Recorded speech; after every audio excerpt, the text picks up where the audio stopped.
네, 날이 추워지면서 몸도 무거워지고요. 실내에만 있게 되는 날들이 많이 있죠. 이럴 때일수록 환기도 좀 시키고요. 몸도 많이 움직여줘야 할 텐데요. 근데 생각해보면 사계절을 모두 누릴 수 있다는 건 참 귀한 일인 것 같습니다. 각 계절마다 느껴지는 풍경과 정취가 다 다르니까요. 우리 인생책방도 다양한 매력으로 시청자 여러분께 다가가겠습니다. 인생책방 책방지기 이지혜입니다. 책책 인생 책책 책비싸우 책수의 권진영입니다. 안녕하세요. 책 소개해드리는 작가 책소작 이시안입니다. 네, 오늘 아는 척 책방 어떤 책인가요? 오늘 만나볼 책은요. 대한민국에서 입시를 겪었다라고 한다면 분명히 한 번쯤은 들어봤을 책입니다. 바로 아마 뭐 딱 하면 아실 텐데요. 네네. 김승옥 작가님의 무진기행입니다. 옛날 국어 네. 교과서에 많이 나온 작품 아니에요? 네, 맞습니다. 근데 이 내용은 정말 안개 속이네요. 기억이 1도 안 나요.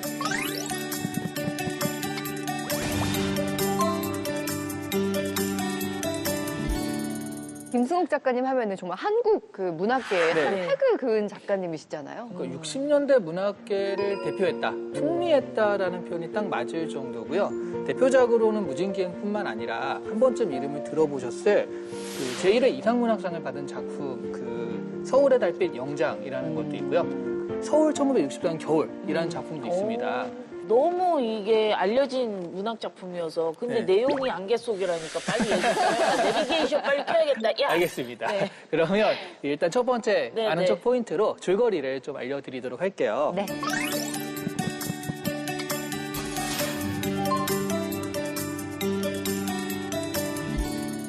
제약회사의 딸이 이제 미망인이 됐는데 그 사람과 결혼해서 전무 승진을 바라보고 있는 남자가 주인공이에요. 그러니까 33세인데 그 어린 친구가 갑자기 전무가 되니까 이상하잖아요. 네. 그래서 그 아버지와 딸이, 그러니까 장인이죠.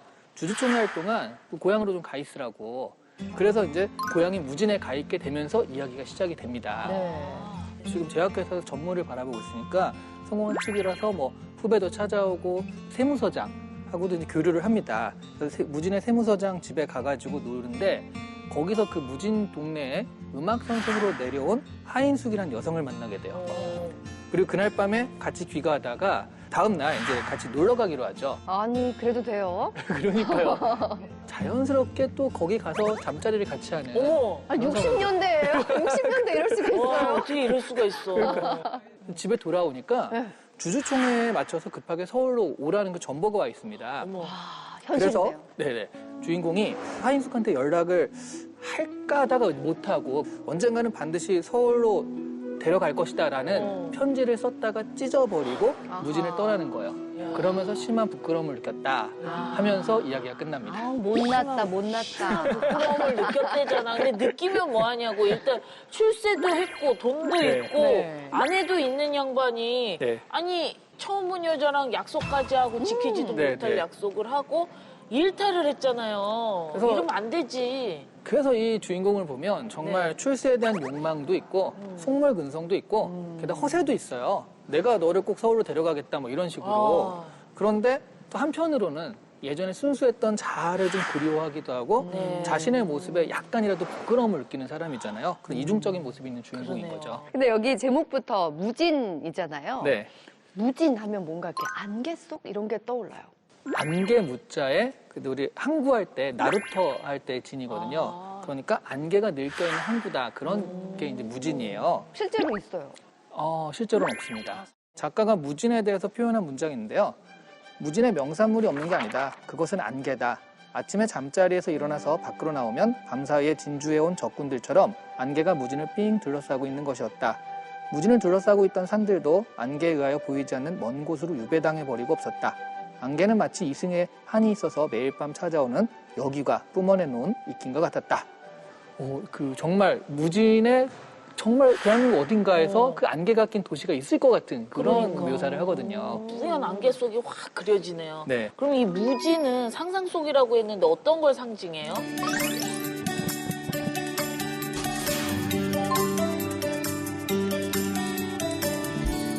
저는 이거를 이분법을 적용한다면 네. 확실과 불확실의 이분법이다라고 생각을 해요.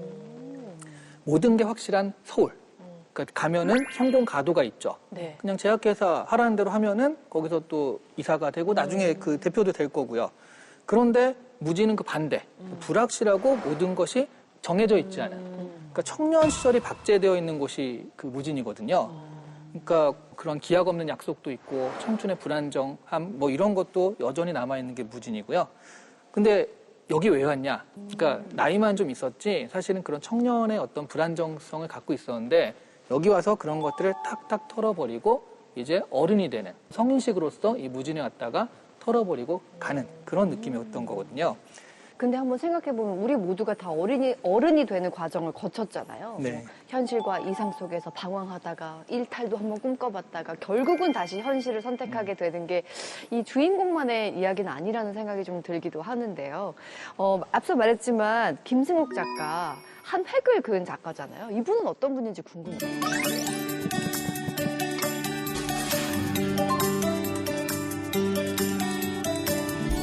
이게 정말 말도 안 되는 게요. 네.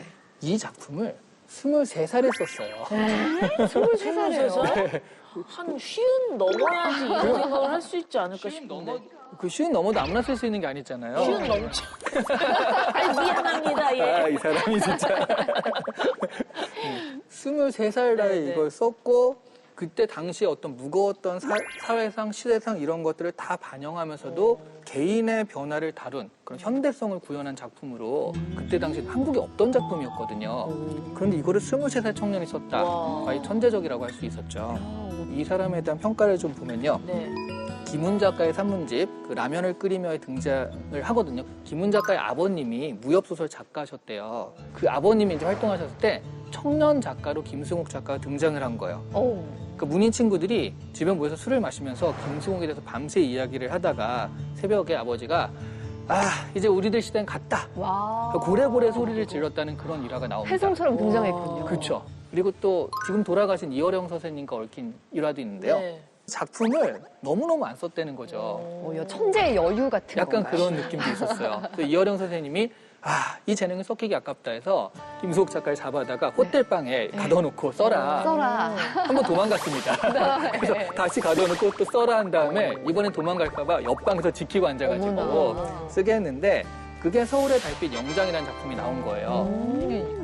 이게 1회 이상문학상을 네. 수상을 하죠. 와, 대단하다. 근데 이걸 원래 서울의 달빛 계속 연작으로 하려다가 네. 도저히 계속 쓸 것 같지는 않아서 그냥 영장으로 해가지고 그래서 영장이에요? 이것만 했다는 이야기 있습니다. 네. 야, 진짜 네. 한국문학사에서 대단한 작가님이시네요. 네. 네. 또 되게 재밌는 사실이 있는데 혹시 옛날에 유행했던 이거 기억하세요? 네. 1 더하기 1은 귀요미. 2 더하기 2도 귀요미. 귀요미. 그쵸? 예. 귀요미란 말을 처음 만드신 분이 이 김승옥 작가예요. 와, 귀요미요? 진짜요? 귀요미를 처음 아니 만드셨다고요? 이거 최근에 하는 말 아니에요? 네. 1970년대에 동아일보에서 창간 50주년을 맞이해서 글을 의뢰받았어요. 그래서 2020년을 배경으로 한 소설을 썼는데 그때 50년 후 디파이 9 기자의 어느 날이라는 작품이 나왔는데 그때 자율주행차가 나오는데 그 자율주행차 이름이 귀요미입니다. 우와. 진짜? 이야, 1970년대에 귀요미란 말을 처음 네. 쓰게 됐다는 것도 너무 놀라운데 그 말을 떠올렸던 그 언어적 감각이 굉장히 탁월했구나. 진짜. 역시 천재였구나라는 생각도 그러니까요. 드네요. 자, 오늘 아는 척책방은요, 60년대를 대표하는 김승옥 작가의 단편 소설 무진기행 만나봤습니다.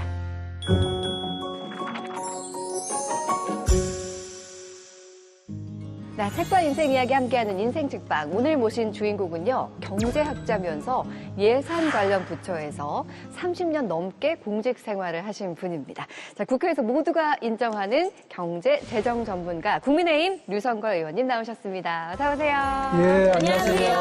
반갑습니다. 네, 반갑습니다. 반갑습니다.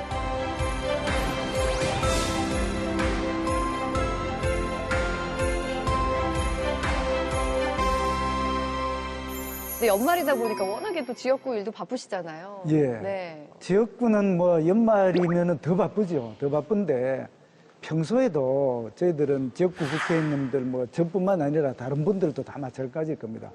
지역구에 가면은 지역의 유권자분들 또 특히 요새 경제가 어려우니까 뭐 이런 거 저런 거 어려운 말씀들 많이 호소하시고. 하시고 그럼 또 저는 듣고 네. 그걸 또 정책에 반영하고 또 해결을 해드려야 되고 그래서 제가 토요일, 일요일 오전에는 항상 제 지역구 사무실에 있습니다. 그런 이야, 활동을 하고 그렇게 있습니다. 바쁘게 지내시는군요. 예. 주말도 없이. 그럼 누구보다도 자유를 갈구하실 것 같은데 오늘 가지고 나오신 책은 좀 의외입니다. 맞아요. 자, 에리 프롬의 자유로부터의 도피거든요. 자, 과연 어떤 책인지 만나볼까요?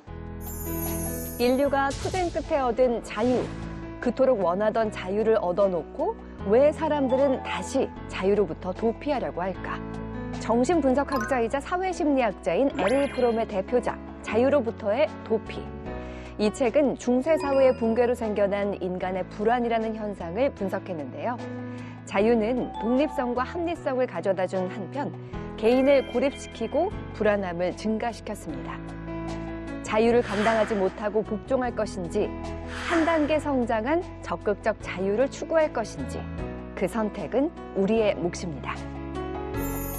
의원님께서 자유로부터의 도피, 이 책을 대학 시절에 감명 깊게 읽으셨다는 기사를 제가 본 적이 있어요. 어떤 부분이 대학 시절 의원님의 마음을 사로잡았던 걸까요? 제가 대학교 들어가니까 그때에 독서 백선이라고 네. 지성인이라면 읽어야 할 100가지 책, 뭐 이런 거. 그런 책. 너무 의욕이 넘쳤다고 할까. 아, 이거 제가 학교 다니는 동안 다 읽어야 되겠다. 자유로서 도피가 도대체 어떤 건가. 그래서 제가 책을 읽기 시작했죠. 네. 그렇게 했던 기억이 나는데, 그리고 제가 이제 대학 2학년 때부터 고시 공부를 했었어요. 대구에 제일 큰 서점을 가서 우리는 가면은 책을 이제 먼저 꺼내갖고 한번 보잖아요. 정치학이라는 책은 제가 처음 보는데, 그래서 그거를 쭉 거의 다 넘겨보니까 어딘가는 봤던 익숙한 그런 느낌이 그럼 들더라고요. 그게 이 책이었나요? 그게 이 책이에요. 야, 인연이네요, 정말. 그래서 아주 큰 결심을 했죠. 네. 경제학, 헌법, 뭐 행정법, 행정학 이렇게 있는데 선택 과목 중에서 상법 대신에 제가 정치학을 선택을 했어요. 그 정치학을 선택했는 계기가 된 게 바로 이 책입니다. 그러니까 경제학자 류성걸을 정치인 류성걸로 만드는 어떤 씨앗이 된 책이 바로 이 책이군요. 예, 뭐 네. 결과적으로는 그런 것입니다. 근데 굉장히 어렵더라고요. 자유를 소극적 자유, 어떤 것으로부터의 자유와 그다음에 무엇을 위한 자유 이렇게 크게 두 가지로 나누는다면은 어떤 속박으로부터 자유를 쟁취를 했지만 그 쟁취하고 난 이후에 자기가 자유롭다고 생각을 했는데 사실은 몸은 자유롭고 하지만 기존에 있던 사회와 또는 기존에 있던 어떤 체제에서 떨어져 나옴으로 해서 고독을 느끼는 겁니다. 무력감을 느끼는 겁니다. 이 책을 쓸 때 당시에 1940년 정도 됐으면은 또 1960년대라면은 이 공산주의라든지 또는 그 이전에 있었던 히틀러의 전제주의 또는 전체주의, 나치즘이라는 게 사실 사회 국가주의예요. 근대에 이런 반동적인 체제가 혹시라도 다시 발생할 수 있지 않겠나는 걱정을 해서 그렇게 되지 않도록 하는 의미에서 이제 이런 걸 썼지 않겠나 이런 생각이 듭니다. 이 책의 저자 에리 프롬 굉장히 유명한 학자죠. 네. 어떤 분인가요? 1900년대 독일에서 태어난 유대인이에요. 원래는 두 학기 정도 법학을 공부하려고 했는데 변호사랑 나랑 맞지 않는다 이렇게 금방 깨닫고 그때부터 사회학을 전공해서 공부를 해요. 그러면 심리학이랑 그 연동을 하거든요. 사회심리학자이자 정신분석학자로 활동을 하고요. 나치가 정권을 잡으면서 미국으로 망명하면서 그때 이제 좀 유명해지기 시작을 하셨거든요. 대표적인 저서가 오늘 소개해드리는 자유로부터의 도피, 그다음에 한 번쯤 들어보셨을 사랑의 기술, 네. 소유냐 존재냐 이런 책들이 있습니다. 네. 네. 자, 키워드를 통해서 류성걸 의원님의 책과 인생 이야기 나눠보겠습니다. 첫 번째 키워드는요, 바로 자유의 이중성입니다. 책을 보면 인간과 자유의 근본적인 관계를 아담과 이브로 예시를 들었더라고요. 종교적이나 또는 조물적 하느님의 입장에서 봐서는 하지 말라는 걸 했기 때문에 이건 죄악이에요. 근데 인간의 입장에서 봤을 때는 내가 하고 싶은 대로 했는 거예요. 인간으로서는 이성적 판단에 의해서 최초의 행동이다. 인간적 행동이다. 이렇게 볼 수 있어요. 그래서 따먹고 나니까 뭐가 속박에서 이제 굴레에서 벗어나는 거 아니에요. 벗어나서 보니까 고통인 거예요. 왜? 지금부터는 자기는 인간은 일도 해야 되고 그전에는 일할 필요도 없이 그냥 거기서 낙원이니까 하늘날 아니겠어요. 예를 들어서 학교 다닐 때는 학교라는 귤 속에서 행동하고 이렇게 하면은 그 안에서는 사실은 학생으로서 지킬 것만 하면은 편안한 거예요. 근데 학교 밖에 딱 나와서 하면은 또 어른이 되고 하면은 그때부터는 자기가 했는 거에 대해서 책임도 져야 되고 그다음에 선택도 해야 되고 네. 이런 부분이 있다 이런 생각이 들어요. 영화 쇼생크의 탈출 오. 있었잖아요. 그 드라마를 보면 장기 복역수가 나오는데 50년 가까이 교도소 생활하다가 이제 가석방 되잖아요. 네. 근데 그 자유를 적응하지 못하고 자살하는 장면을 보면서 맞아요. 기억나네요. 이렇게 자유를 박탈당했을 때 누군가의 지시대로만 살았다가 자유가 주어지니까 적응하지 못하고 그게 더 불안했을까? 그런 생각이 들더라고요. 그러네요. 우리가 사는 사회에서의 자유는 너무 당연하지만 중세시대 역사를 돌아보면 굉장히 뭔가 개인이 독립적인 존재로 자유를 얻으면서 혼란을 겪게 되잖아요. 중세 시대는요 종교와 계급이 딱 정해져 있어요. 그러니까 내가 태어나는 순간 나의 위치, 그렇죠. 해야 되는 일, 평생의 직업이 다 정해져 있는 거예요. 그러니까 아예 이름으로 정해주잖아요. 야, 너는 그 대장장이로 태어났으니까 스미스, 스미스. 블랙스미스 해라. 이게 굉장히 속박일 것 같지만 또 사람으로서는 내가 해야 될 게 너무 분명한 그런 시대거든요. 근데 지금 현대로 오면은 이게 르네상스가 나오고 그리고 자본주의가 태동하면서 이런 것들이 좀 무너졌어요. 고정된 지위나 해야 되는 일들이 무너지면서 자유가 주어지긴 했습니다. 근데 이게 더 불안한 거예요. 야, 이거 내가 뭘 해야지 먹고 살 수 있을까? 예를 들어서 그 우리 청년들 취업을 한다고 하고 했을 때 네. 너 그러면 토익 900점에 학점 4.0에 그리고 인턴 하나 정도 하면 내가 무조건 취업시켜줄게. 그럼 열심히 하죠. 그걸 할 거예요. 근데 그걸 다 한다고 해서 과연 취업이 되는가라고 했을 때 그렇지 않거든요. 안개 속이죠. 네, 그러니까 뭘 하면서도 너무 불안할 수밖에 없어요. 취업 얘기하시면서 불안 얘기하셨잖아요. 네. 근데 의원님 보니까 대학 시절에 행정고시 준비하셔서 굉장히 일찍부터 공직자의 길을 걸으셨어요. 불안이 좀 없으셨을 것 같은데 이거 다 자유의지셨나요? 아, 예.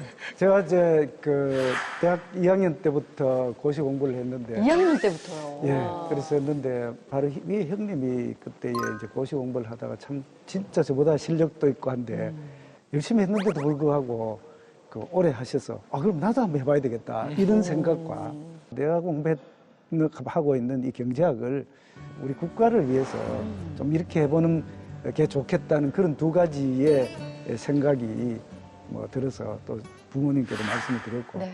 사실 그때만 하더라도 이제 고시를 한다고 하면은 공부를 한다고 하면은 아무래도 뒷바라지를 좀 해주셔야 되니까 네.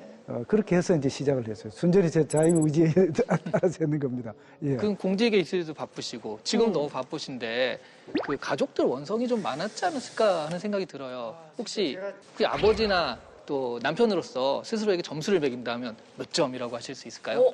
결론적으로 낙제점이죠. 59점 그러면. 포기한다 할까, 책임한다 할까, 이런 게 아니겠나 하는 생각이. 그러니까 아빠는 사실, 바쁜 사람 예, 이렇게. 그렇게 네. 이해를 하고 그러면서도 제가 항상 미안한 생각을 항상 가지죠. 네. 특히 이제 주말이나 이렇게 되면은 애들 데리고 어디 좀 가고 해야 되는데 그런 부분들이 제가 생각해 보니까 상대적으로 제가 좀 부족했지 않나 이런 걸 생각하고 그리고 또 같이 제일 오래 지금도 있고 하는 우리 아내도 그런 부분 이해하는 것 같아요. 아내분한테 들은 건 아니지만 제가 그냥 어디서 주워 들었는데 예. 우리 의원님이 결혼하실 때 그 신혼여행을 부모님을 모시고 가셨대요. 다 같이. 잠깐만요. 그게 신혼여행이요? 신혼여행에 부모님이 가셨다고요? 엄마 아빠가 같이 갔다 오셨어요? 아니 어떻게 그럴 수가 있나요? 네. 아내분이 허락하셨어요? 진짜 이 부분은 네. 아마 잘 없는 경우일 거예요. 그죠? 그렇죠. 잘 없는 어려운 경우인데 일이죠. 이제 제가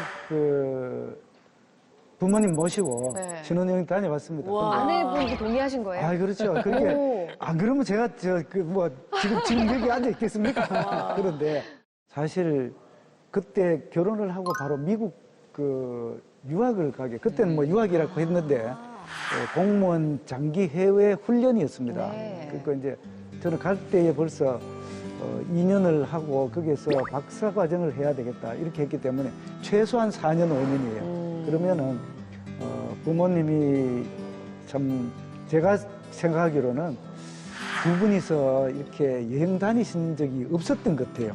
그래서 비행기를 타고 같이 한번 가시는 게 좋겠다는 제 생각을 사실 그 전부터 가지고 있었어요. 가지고 있는데 네. 제가 이제 집사람한테 아내한테 이야기를 하니까 좀 뭐 흔쾌히는 아니지만 괜찮다 이런 게 허락을 사실 받았고 그렇게 이야기를 해주니까 너무 고맙고요. 네. 근데 이제 저희 부모님께 말씀을 드리니까 부모님은 야야 그게 있을 수가 있는 이야기야. 안 된다. 내가 왜 너 신혼여행 가는데 우리가 왜 따라가나 반대를 하시더라고요. 네. 그런데 그렇게 해서 이제 해외를 갔다 오면은 시간이 뭐 몇 년이 될지 모르기 때문에 제가 그 말씀을 드렸어요. 드렸더니만 뭐 그러면은 뭐 가든지 이렇게 해서 모시고 갔어요.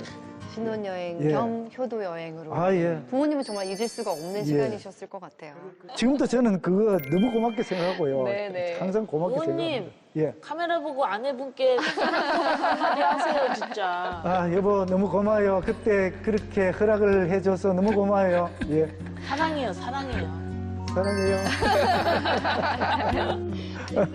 류성과 의원님과 함께 책과 인생 이야기 나누고 있습니다. 두 번째 키워드 볼까요?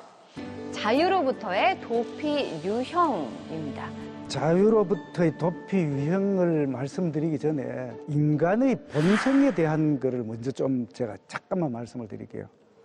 인간 본성에 관련되는 정신분석학에서 이야기하는 게 두 가지 유형이 있습니다.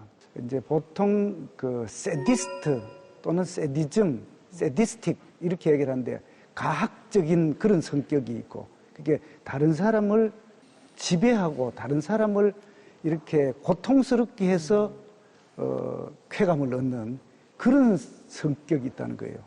그다음 또 한 가지는 메저키즘 또는 메저키스트, 자기가 다른 사람으로부터 어떤 외압을 받는다든지 다른 사람에게 복종함으로써 쾌감을 느끼는 이런 두 가지의 성격이 아주 극단적으로 있다는 겁니다. 그런데 대부분의 사람들의 경우에는 한 개의 특성만 가지고 있는 게 아니라 한 사람이 과학적인 성격과 메저키스트적인 비학적인 성격을 동시에 가지고 있는 게 인간이라는 겁니다. 그래서 이제 이 자유에서의 도피 유형이 이제 보면은 여러 가지 유형이 있을 수 있는데 그 중에서 대표적인 게 복종을 하는 그런 유형이 있고요. 그 다음에는 또 한 가지는 지배를 하는 유형이 있는데 제가 좀 전에 말씀드렸듯이 인간 본성이 가지고 있는 그 두 가지 유형에 따라서 자유에서 도피하는 유형이 나타난다는 겁니다. 자유로부터 도피를 하는데 억압받거나 지배하거나 뭐 나치즘이나 파시즘으로 나타나는 건데 또 다른 유형이 있을까요? 또 하나의 그 대응이 있습니다. 이게 자동 인형적 수능이라고 이 책에서는 얘기를 하는데 가령 내가 회사도 못 들어가고 군대도 못 들어갔어요. 그럼 어떻게 해요? 새로운 집단에 소속될 수 없잖아요. 그러니까 그냥 사회 관습을 따르는 겁니다. 대부분의 사람들이 하는 선택을 하는 거죠. 그래서 내가 결정하고 선택하는 게 아니라 남들 하는 대로. 예를 들어서 우리가 명절 트랙이라고 하잖아요. 명절에 가면 어렸을 때부터 네. 너 학교는 그 다음에 학교 얘기되면 가면 너 직장은 가면은 맞아. 결혼은 애는 그러다 다시 애 학교는 해서 다시 애자가 붙어서 다시 반복돼요. 그렇구나. 그거를 그대로 따라가는 거예요. 그러니까 사회 관습이나 그 이제 문화적 프레셔라고 하는데 이걸 그대로 따라가면 사실은 나는 생각할 것도 없고 이 나이엔 이거 하고 저건 저거 하고 이런 선택에선 이걸 하면 돼라는 것들이 정해져 있는 거거든요.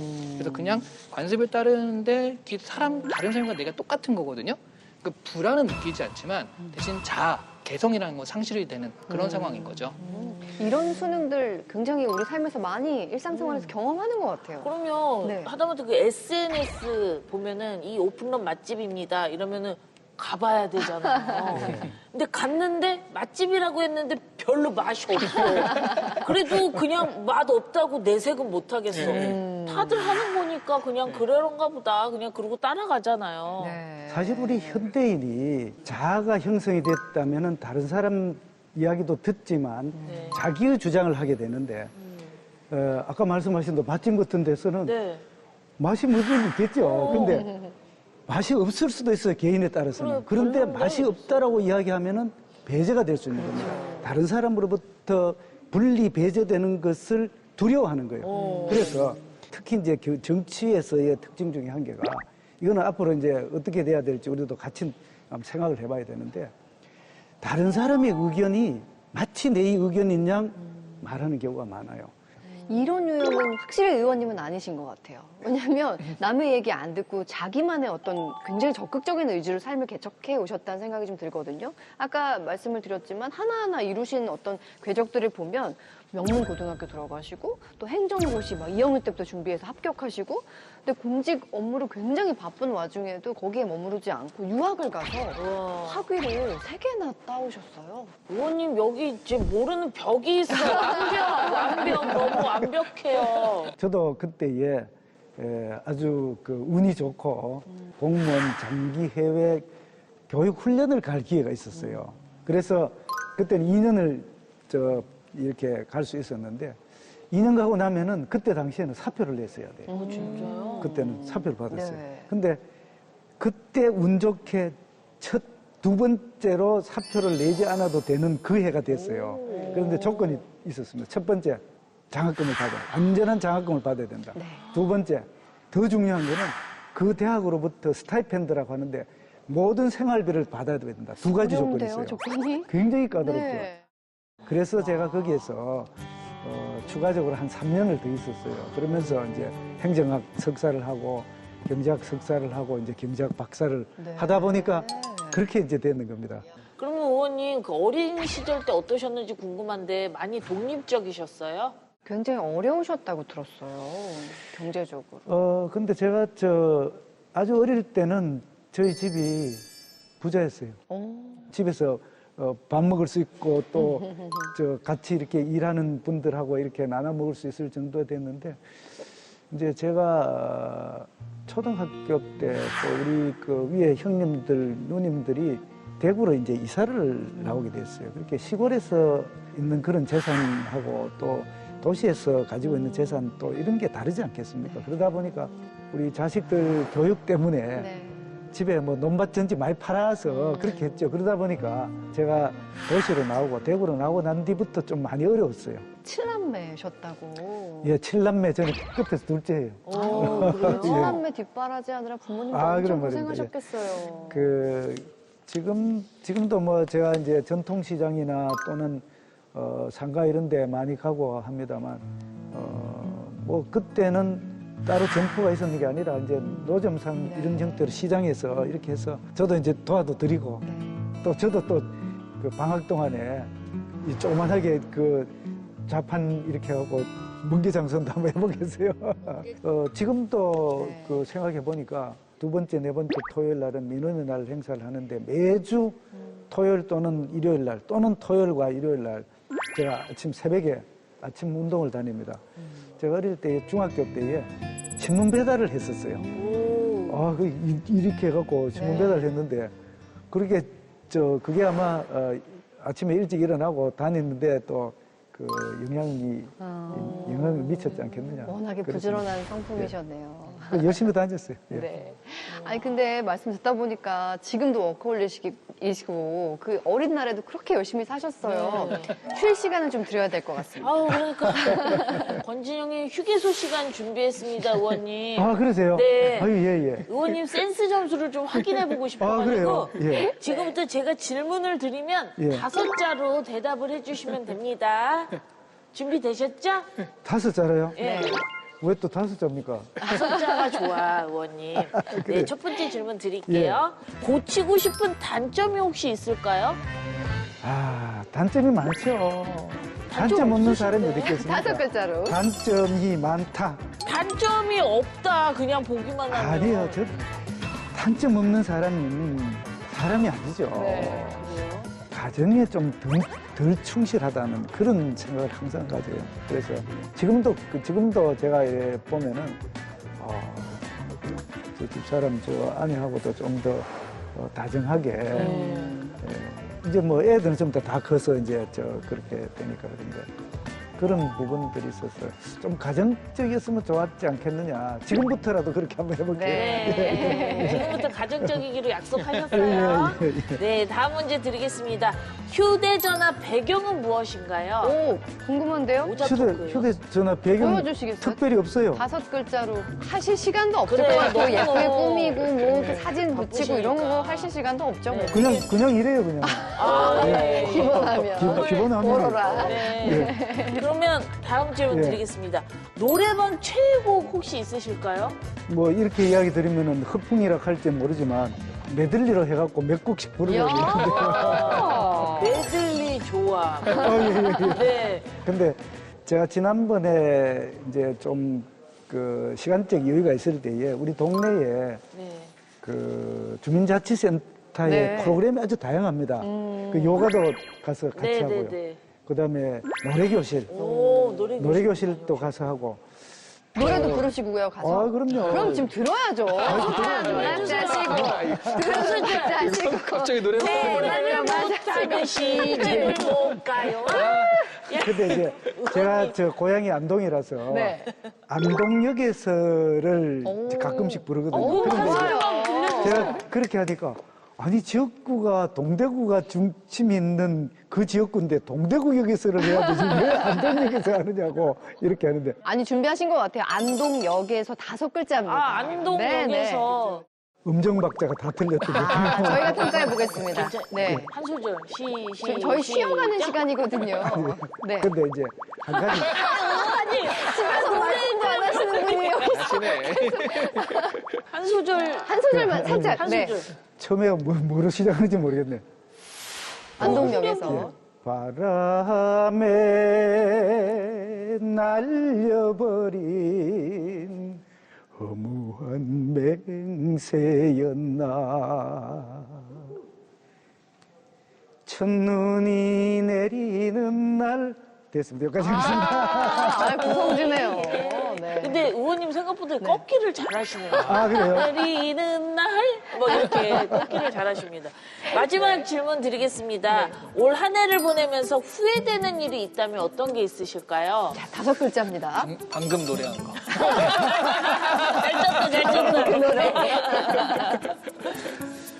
후회된 게 너무 많아갖고요. 그래요? 아쉬운 것도 있고 이제 이 후회라는 게 이제 주자 선생이 10가지 후회를 해서 주자 10회라는 그런 게 있습니다. 제일 첫 번째가 불효 부모 사후회예요. 부모님이 돌아가시고 난 뒤에 후회를 한다. 의원님 죄송한데 그 10가지 지금 다 얘기하시려는 거 아니죠? 저희가 지금 5글자 해야 돼서요. 알았어요. 근데 이제 이 후회 없는 삶을 사는 사람이 있겠죠. 저는 후회 덩어리인 것 같아요. 지나고 나면은 이렇게 했으면 좋을 건데 또 저렇게 했으면 좋았을 건데 근데 지나갔으면 뭐 어쩔 수 없는 거고. 네. 자, 마지막 질문은 후회 덩어리. 우리 5글자. 지금까지 우리 류성걸 의원님의 오자 토크였습니다. 감사합니다. 근데 제가 한 개도 못 맞추는 것 같아요. 옳게 대표를 못 했는 것 같아요. 빨간 아니. 펜으로 다 지금 짚어드렸잖아요. 저희가 계속 워커홀릭이라는 말씀을 드렸는데 잠깐 쉬어가라고 만든 이 시간조차도 계속 일 생각을 하시는 것 같아서 좀 그렇진 않아요. 마음이 예. 안타까웠습니다. 자, 마지막 키워드 한번 볼까요? 자, 적극적 자유입니다. LA 프롬은 적극적 자유로 나아가기 위해서 방법들을 제시하고 있어요. 소개해 주실까요? 개인이 불안하니까 어떤 단체에 속하거나 사회적 관습을 따른다. 그러니까 어딘가에 내가 자꾸 맞추는 거거든요. 그러니까 LA 프롬은 그러면 너가 너의 자발적 활동을 해라라고 말을 해요. 그러니까 이 자발적 활동이 주로 사랑과 일 같은 건데 그 의무적으로 해야 되는 일 이런 거에 얽매이지 말고 하고 싶은 일을 해라라고 말하는 거나 마찬가지거든요. 그래서 삶이 좌절당하고 불안할 때 오히려 네가 하고 싶은 그러니까 이게 자동적으로 살고 맞춰 사는 것이 아니라 자발적으로 살 수 있을 때 그럴 때 어떤 불안감이 오히려 사라진다라고 이야기를 하고 있습니다. 내가 개인으로서 자아가 형성이 된데 개체화를 통해서 자아가 형성이 되는 그 상황에서 새로운 유대를 만들기 위해서는 내 스스로가 강화가 돼야 된다. 그러면은 유대라는 게 뭐냐면은 내하고 또 다른 사람하고 내하고 자연하고 내하고 다른 어떤 외부적인 힘과의 관계인데 거기에 복종이 된다든지 또는 지배를 당한다든지 이런 게 아니라 새로운 평등한 형태의 새로운 유대를 만든다 이거죠. 새로운 유대를 찾아서 안정적으로 생활하고 안정적으로 발전할 수 있는 그 요소가 바로 적극적으로 일을 해야 된다. 근데 일이라는 게 결국은 뭐냐면은 그냥 일을 하는 게 아니라 창조적인 일을 해야 되는 거다. 그 다음에 여기서 사랑이라는 게 뭐냐면은 사람의 본질에 대한 적극적인 지지라든지 유대를 가지고 사랑이라는 거예요. 그래서 이제 구체적으로 어떻게 해야 될 건가 하는 부분은 우리가 각 개별 분야별로 다를 수가 있어요. 그래서 그런 부분에 있어서 새로운 유대를 통해서 나아갈 수 있는 기반을 만들어야 되겠다 이런 생각을 합니다. 네. 뭐 정치인으로서도 그렇지만 워낙에 그 경제 관련 경험이 많으시잖아요. 근데 요즘 뭐 국내 경제 너무나 걱정이 많습니다. 그렇기 때문에 하고 싶은 일도 참 많으실 것 같아요. 경제는 기본적으로 단기적으로 봤을 때는 이제 물가 안정이 제일 중요하고요.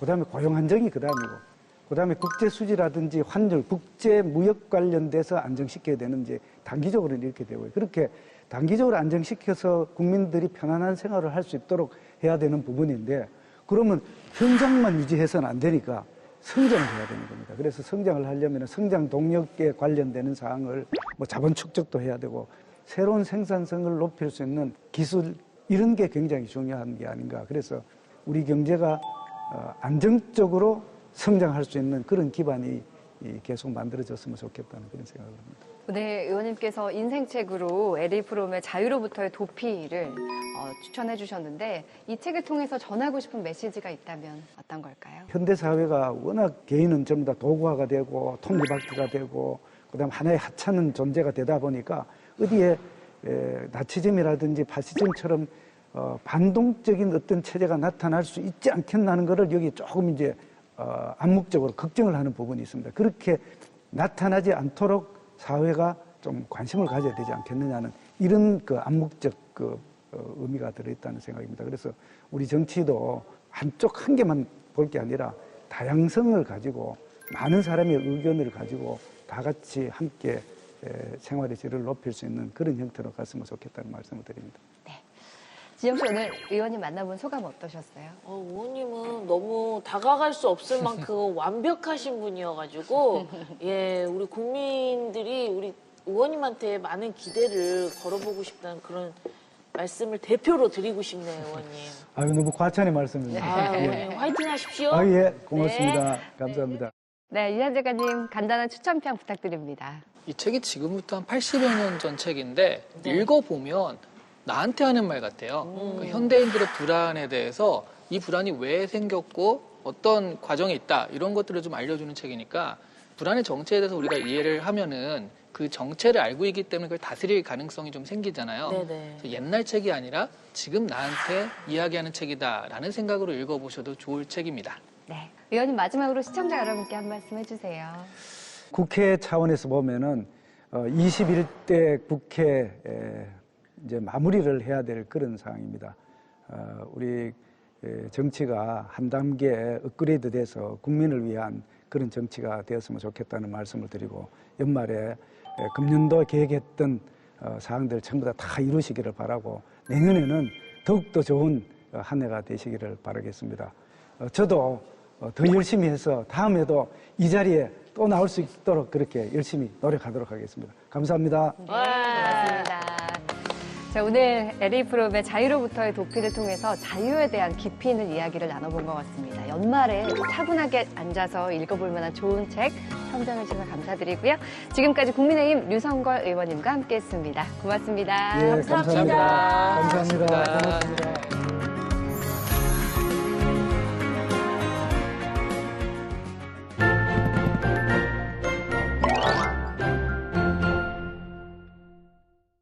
안녕하세요. 홍재경입니다. 스마트폰 하나로 모든 것이 가능한 세상. 디지털 시대를 살아가면서 우리는 더 빠르고 편리한 삶을 살게 되었는데요. 이런 시대에 오히려 느리고 불편한 방식을 더 선호하는 사람들이 있습니다. 오늘날 우리에게 아날로그가 필요한 이유, 책으로 만나볼까 하는데요. 국회도서관과 함께하는 화제의 도서까지 함께 보시겠습니다. 인터넷으로 검색만 하면 다 나오는데 굳이 왜 책을 읽어야 하나요? 라고 묻는다면 여러분은 어떤 대답을 하실 건가요?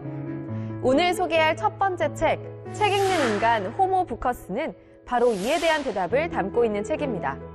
평범하게 살다 독서에 빠져든 저자. 대학 시절에는 아예 독서만 하려고 휴학까지 할 정도였는데요. 책이 자신의 인생을 바꿨다는 저자는 단순히 활자를 읽어내는 것이 아닌 문해력을 높이는 독서 습관과 독서의 진정한 의미, 그리고 책에 대한 중요성까지 책을 통해 전하고 있습니다. 정보가 넘쳐나는 디지털 시대에 아날로그식 독서가 필요한 이유, 우리가 왜 책을 읽어야 하는지 알고 싶으시다면 오늘은 스마트폰을 잠시 내려놓고요. 책 읽는 인간 호모 부커스를 들여다보시길 바랍니다. 두 번째로 소개할 책은 하드코어 디지털 스마트 워커에서 펜 메모 덕후로 변모한 메모 광의 이야기. 펜 메모 덕후의 아날로그 집중력 도구입니다. 일뿐 아니라 여가, 일상까지 삶의 전반에서 디지털 기기를 달고 살았던 저자. 좋은 메모 앱을 찾아 떠돌던 저자가 방랑을 끝내고 정착한 곳은 종이 메모였는데요. 오직 메모리 속에 비트로만 존재했던 디지털 기록들을 종이에 기록하기 시작하자 놀라운 변화를 경험했습니다. 저자는 종이로 메모를 하며 좀 더 집중하고 좀 더 기록을 자주 확인하며 지난 기록과 그때의 감정들을 확인하고 삶의 방향까지 세울 수 있게 되었다는데요. 디지털 도구를 자주 그리고 잘 사용하는 디지털 인류일수록 더욱 빛을 발한다는 아날로그 처방. 펜 메모 덕후의 아날로그 집중력 도구에서 만나보세요. 매주 1회, 3년에 걸친 편지. 할아버지는 사랑하는 손자를 생각하며 한자 한자 적어내렸습니다. 이번에 소개할 책은 손자에게 전하는 할아버지의 사랑과 정감 넘치는 편지들을 모은 책, 편지를 쓰는 마음인데요. 때로는 자연에서, 때로는 위인의 삶에서 저자는 손자를 생각하며 하루 일과 속에서 자신이 깨달은 것들을 글로 담담하게 적었습니다. 모든 안부와 인사를 SNS와 메시지로 대신하는 시대에서 편지가 주는 은은한 감동, 그리고 할아버지의 편지에 부응하는 손자의 첫 답장까지 책 속에서 확인해 보세요. 국회도서관과 함께하는 화제의 책. 첫 번째 책은 걷기의 즐거움인데요. 어느 시대든 어떤 방식으로든 걷는 사람은 늘 있었고 다양한 시대 속에서 걷기는 철학과 예술의 자극제가 되었으며 가장 손쉬운 명상법이자 치유법으로 우리 곁에 존재했습니다. 17세기 중엽부터 20세기 초까지 걷기에 관한 세계적인 작가 34명의 문장을 한 권에 모은 책인데요. 걷기의 말들에서 자기만의 속도로 인생을 걸어가는 법을 찾고자 했습니다. 45억 년의 지구사에 있었던 5차례의 대멸종. 그렇다면 우리 인류의 멸종은 과연 어떤 모습일까요? 다음으로 소개할 화제의 책은 아더랜드인데요.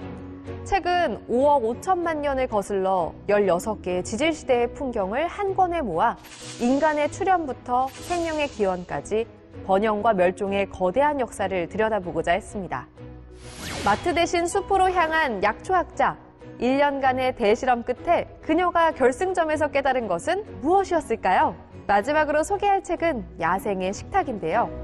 겨울부터 가을까지 1년간 채취와 야생식만으로 스스로를 먹여 살린 저자는 자신의 사계절 식탁 일기를 책에 고스란히 담았습니다. 지금껏 한 번도 느껴본 적이 없는 야생의 맛과 효과, 야생의 식탁에서 만나보세요.